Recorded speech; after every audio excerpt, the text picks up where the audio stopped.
Auto driver ಆದ್ಮೇಲೆ ಹೇಗಿದೆ life? ಯಾಕಂದ್ರೆ ಈ ಪ್ರೊಫೆಷನ್ ನಾವು ಚೂಸ್ ಮಾಡ್ತಿದೀವಿ ಅಂತ ಅಂದಾಗ ಸೊಸೈಟಿ ನಮ್ಮನ್ನ ನೋಡೋ ರೀತಿ ಬದಲಾಗತ್ತೆ. ಮನೆಯವರು ನಮ್ಮನ್ನ ನೋಡೋ ರೀತಿ ಬದಲಾಗತ್ತೆ.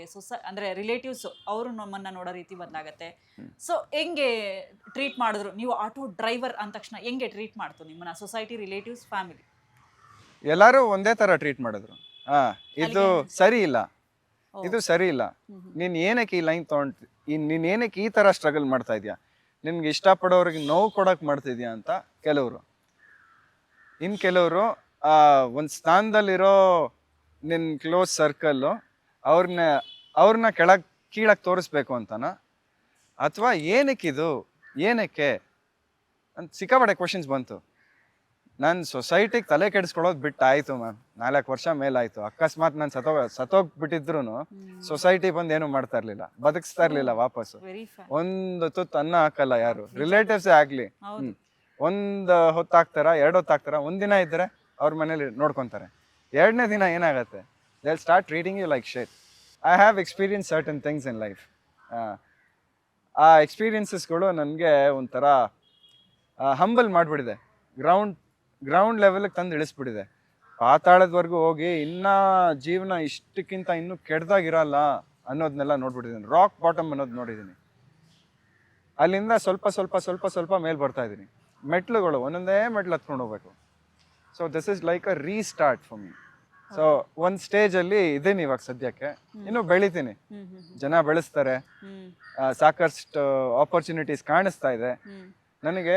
ಏನ್ ಕಣ್ ಎಷ್ಟು ಮಂಜಾಗಿತ್ತು ಅಂದ್ರೆ ಏನು ಕಾಣಿಸ್ತಾ ಇರ್ಲಿಲ್ಲ ಕಾರ್ಪೊರೇಟ್ ಅಲ್ಲಿ ಇರುವಾಗ. ಅಲ್ಲಿಂದ ಬೆಟ್ ಬಂದ್ಮೇಲೆ ಆ ಪೊರೆಗಳು ಅದಾಗದೇ ಹೋಗ್ಬಿಟ್ಟಿದೆ. ಹೌದಾ? ಪವರ್ ಇಲ್ಲ, ಏನಿಲ್ಲ ನನ್ಗೆ.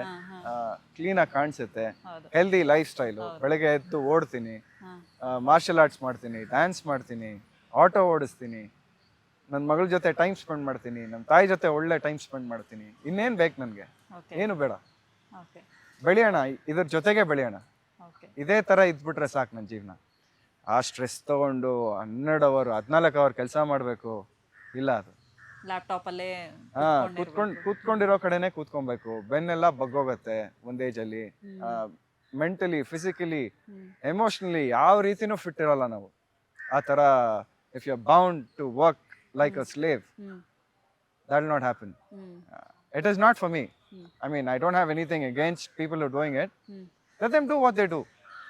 ಅವ್ರ ಇಷ್ಟ, ಅವ್ರು ಡಿಸೈಡ್ ಮಾಡ್ಬೇಕು. ಅವ್ರಿಗೆ ಒಂದು ಫೇಕ್ ಗ್ರಾಟಿಫಿಕೇಶನ್, ಇನ್ಸ್ಟೆಂಟ್ ಗ್ರಾಟಿಫಿಕೇಶನ್ ಬೇಕಾ? ನಾನು ಈ ಥರನೇ ಇರಬೇಕು, ನಾನು ರಾಜ. ಇವಾಗ ನೋಡಿ ಎಲ್ಲಾರ್ಗು ಸೋಷಿಯಲ್ ಮೀಡಿಯಾಲಿ ಒಂದು 4 ಪೋಸ್ಟ್ ಹಾಕ್ತಾರೆ, ಆಯ್ತಾ? 4 ಪೋಸ್ಟ್ ಹಾಕಿ ಸಖತ್ತಾಗಿರೋದು ಪಿಕ್ಚರ್ ಸೆಲೆಕ್ಟ್ ಮಾಡಿ ಹಾಕ್ತಾರೆ. ಅವ್ರಿಗೆ ಅವರು ಹೀರೋ ಥರ ಕಾಣಿಸ್ತಾರೆ. That is a perceptual analysis of self. ಇದು ಬೇರೆಯವ್ರು ನೋಡ್ಲಿ ಅಂತ ಇದೆಯಲ್ಲ, ದಟ್ ಈಸ್ ರಾಂಗ್. ಇಂಥವ್ರು ನೋಡ್ಲಿಲ್ಲ, ಇಂಥವ್ರು ಲೈಕ್ ಮಾಡಲಿಲ್ಲ, you will start feeling bad. You are trying to please the society. Appeasement lifestyle ಅದು. ಇನ್ನೊಬ್ರಿಗೆ ಬಕೆಟಿಂಗ್ ಸಿಸ್ಟಮ್, ಇನ್ನೊಂದು ಬ್ಯೂಟಿಫುಲ್ ವರ್ಡ್. ಕಾರ್ಪೊರೇಟ್ ಇದು ಸಸ್ಟೈನ್ ಆಗೋದು ಕಾರ್ಪೊರೇಟ್ ಸಿಸ್ಟಮ್. ಕಾರ್ಪೊರೇಟ್ ಅಲ್ಲಿ ನಾವು ಕೆಲಸ ಮಾಡ್ಬೇಕಂದ್ರೆ ಅಲ್ಲಿ ಬಕೆಟ್ ಹಿಡಿಬೇಕು, ಈ ಪೊಸಿಷನ್ ಗೆ ಹೋಗ್ಬೇಕಂದ್ರೆ. ಹೌದು, ಯಾಕೆಂದ್ರೆ ಆ ಪೊಸಿಷನ್ ಅಲ್ಲಿ ಮೇಲ್ಗಡೆ ಇರೋರು ಎಲ್ಲ ನೋಡ್ತಾರೆ, ಇವನ್ ನನ್ಗೆ ಮೆಚ್ಚಿಸ್ತಾ ಇದ್ದಾನೆ. ಒಂದ್ ಕೆಟ್ಟ ಜೋಕ್ಗಳು ಮಾಡ್ತಾರೆ, ಅದಕ್ಕೆ ನಗ್ಬೇಕು. ನಗುನೇ ಬರಲ್ಲ ಅಂತ ಜೋಕ್ಗಳಿಗೆಲ್ಲ ನಗ್ಬೇಕು. ಆಮೇಲೆ ಇನ್ನೊಂದೇನದು, ಏನೋ ಒಂದು ಹೇಳ್ತಾರೆ, ಇಟ್ ವಿಲ್ ಬಿ ಲೈಕ್ ಕಾಗೆ ಸ್ಟೋರಿ ಬರ್ದು ಗೊತ್ತಾ? ಕಾಗೆ ಕಲ್ಲಾಕ್ತು, ನೀರ್ ಮೇಲ್ ಬಂತು. ಆ ಸ್ಟೋರಿ ಹೇಳ್ಬಿಟ್ಟು ಎಲ್ಲಾರು ಕ್ಲಾಪ್ಸ್ ಅದಕ್ಕೆ. ಮ್ಯಾನೇಜರ್ ಏನೋ ಹಿಂಗ್ ಹೇಳ್ತಿದ್ದಾನೆ ಅಂದ್ರೆ ಅದ್ ಯಾವ ಚಿಕ್ಕ ಮಕ್ಳು ಹೇಳ್ತಾರೆ, ಅದಕ್ಕೆ ಹೋಗಿ ನಾವೆಲ್ಲ ಕ್ಲಾಪ್ಸ್ ಹೊಡಿಬೇಕಾ? ಅದಕ್ಕೆ ಅಂತಾನೆ ಒಂದು ಪ್ಲಾಟ್ಫಾರ್ಮ್ ಇದೆ. ಈ ಮ್ಯಾನೇಜರ್ಗೆ ಆ ತರ ಇದೆ ಅಂದ್ರೆ, if he wants to like showcase that he is very skilled in other things in life, let him pursue that. He wouldn't do it because he knows he is the king in his control. You'll always have to differentiate between things you can control and things you cannot control. Things which you can control is where you want to work. Things which you can't control is others' perception of what you're feeling, or others' perception of who you are. That is not in your control. ನೀವು ಚೆನ್ನಾಗಿದ್ದೀರಾ, ಜನ ಮಾತಾಡ್ತಾರೆ. ನೀವು ಚೆನ್ನಾಗಿಲ್ವಾ, ಜನ ಮಾತಾಡ್ತಾರೆ. ಮಾತಾಡೇ ಆಡ್ತಾರೆ. ಜನರ ಕೆಲಸನೇ ಮಾತಾಡೋದು. ಹೌದು, ನಾವ್ ಹೆಂಗಿದ್ರು ಮಾತಾಡ್ತಾರೆ. ಹೆಂಗಿದ್ರು ಮಾತಾಡ. ಅವ್ರಿಗೋಸ್ಕರ ನಾನು ನನ್ನ ಸ್ವಾತಂತ್ರ್ಯ, ನನ್ನ ಸ್ವಾಭಿಮಾನ, ನನ್ನ ನಾಚಿಕೆ ಪಡಿಸ್ತಾರೆ. Certain characters in the society, ನಾನು ಇದನ್ನ ಡಾರ್ಕ್ ಟ್ರಯಾಡ್ ಅಂತೀವಿ.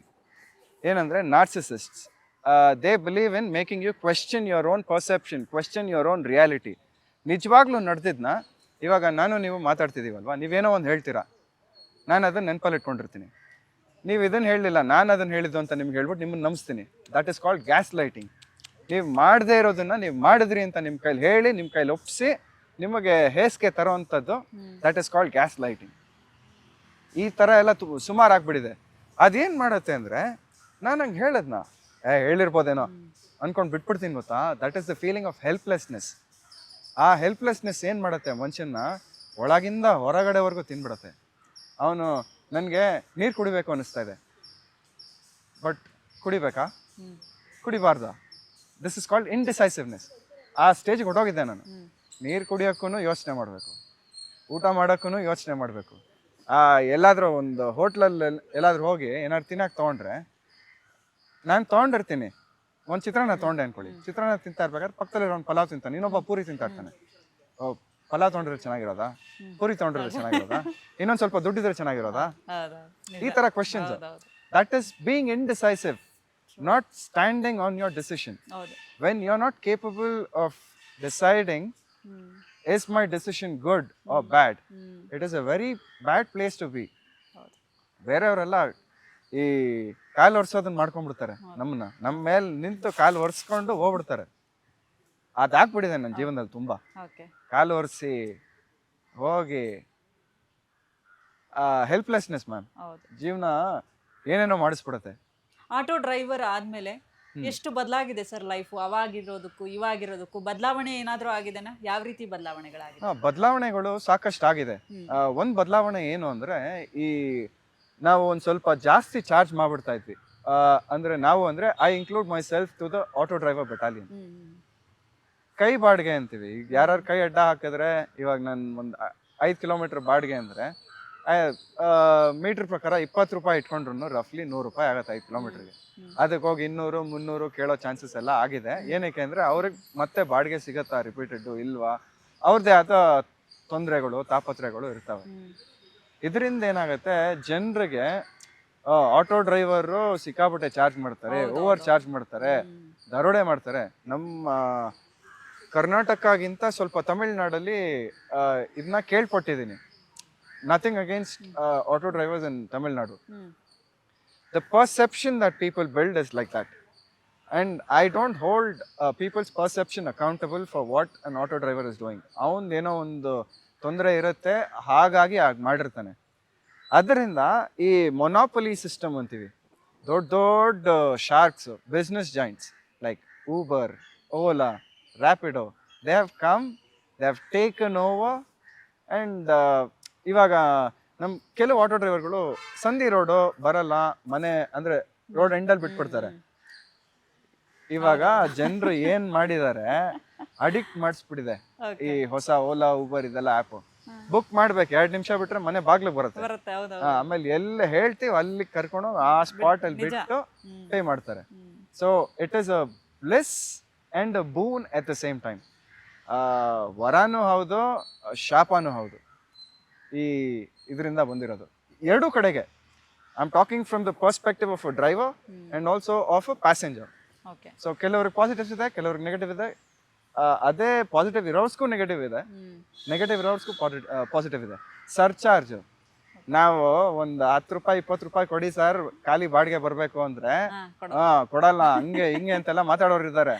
ಆದ್ರೆ ಸ್ವಲ್ಪ ಮಳೆ ಬಂದ್ಬಿಟ್ರೆ ಸರ್ಚಾರ್ಜ್ ಅಂದ್ಬಿಟ್ಟು ಏನ್ ಏರ್ಸಿ ಚಾರ್ಜ್ ಮಾಡುತ್ತಿದ್ವು ಅಪ್ಲಿಕೇಶನ್ಗಳು, ಅವಾಗ ಇದು ಆರಾಮಾಗಿ ಕೊಟ್ಬಿಡ್ತಾರೆ. ಕ್ಯಾಬ್ ಏನಕ್ಕೆ ಅಂದ್ರೆ app system development, what you call that, map system, satellite navigation ಇದೆಲ್ಲ ಯೂಸ್ ಮಾಡ್ತಿದೆ. ಸೊ ಟೆಕ್ನಾಲಜಿ ಅನ್ಕೊಂಡು ಇಷ್ಟೆಲ್ಲ ಖರ್ಚಾಗ್ಬೋದಪ್ಪ ಅಂತ ಕೊಡ್ತಾರೆ. ಬಟ್ ಏಟ್ ಬೀಳ್ತಾ ಇರೋದು ಯಾರಿಗೆ ಹೇಳಿ? ಒಂದು 500 ರೂಪಾಯಿ ದುಡ್ದ ಅಂದ್ರೆ ಒಬ್ಬ ಆಟೋ ಡ್ರೈವರು 100ರಿಂದ 105, 110 ರೂಪಾಯಿವರೆಗೂ ಕಮಿಷನ್ ಅಂತ ಕೊಡ್ತಾನೆ. ಯಾರಿಗಾಯ್ತು ಇದು ಬೆನಿಫಿಟ್ಟು? ಅವರಿಗೆ ಸ್ವಲ್ಪ ಈ ಕಸ್ಟಮರ್ ಸರ್ವಿಸ್ ಅಂತ ಬರೋದು ಗೊತ್ತಾ, ಪ್ಯಾಸೆಂಜರ್ಗೆ ಒಂಥರ ಲೆವೆಲ್ ಆಫ್ ಸಪೋರ್ಟ್ ಇರುತ್ತೆ, ಆಟೋ ಡ್ರೈವರ್ಗೆ ಒಂದು ಲೆವೆಲ್ ಆಫ್ ಸರ್ವಿಸ್ ಇದೆ. ಸೊ ಈ ಸೋಷಿಯಲ್ ಡಿವೈಡ್ ಅನ್ನೋದು ಹೋಗ್ತಾ ಹೋಗ್ತಾ ಹೋಗ್ತಾ ಹೋಗ್ತಾ ಡಿವೈಡ್ ಆಗ್ತಾ ಹೋಗುತ್ತೆ. ಹೌದು. ಈ ಸೊಸೈಟಿ ಅನ್ನೋದು ಎಲ್ಲಿವರೆಗೂ ಹೋಗಿದೆ ಹೇಳಿ? The rich are getting richer, the poor are getting poor. The economic divide is kind of increasing day in and day out. We see that the society is heading towards a direction that we do not want it to go. ಇವಾಗ job scarcity ಜಾಸ್ತಿ ಆಗ್ತಾ ಇದೆ. ಎಷ್ಟು ಜಾಸ್ತಿ ಆಗ್ತಾ ಇದೆ ಹೇಳಿ? ಇವಾಗ AI ಬರುತ್ತೆ. ಹೌದು. AI ಬಿಡಿ, AI ಇನ್ನೂ ಸಿಕ್ಕಾಪಟ್ಟೆ ಇದೆ ನಾವು ಕಲಿಯೋದು. ಆ AI ಬರಕ್ ಮುಂಚೆ we are at unemployment ratio of about 45-46%. ಯುವಕರಿಗೆ ಕೆಲಸ ಇಲ್ಲ. ಸೊ ಅವರು ನನ್ನ ಡಿಗ್ನಿಟಿ ಇದೆ, ಈ ಡಿಗ್ನಿಟಿಗೋಸ್ಕರ ನಾನು ಇದನ್ನ ಬಿಡೋಂಗಿಲ್ಲ, ಇಂಥ ಕೆಲಸನೇ ಮಾಡಬೇಕು.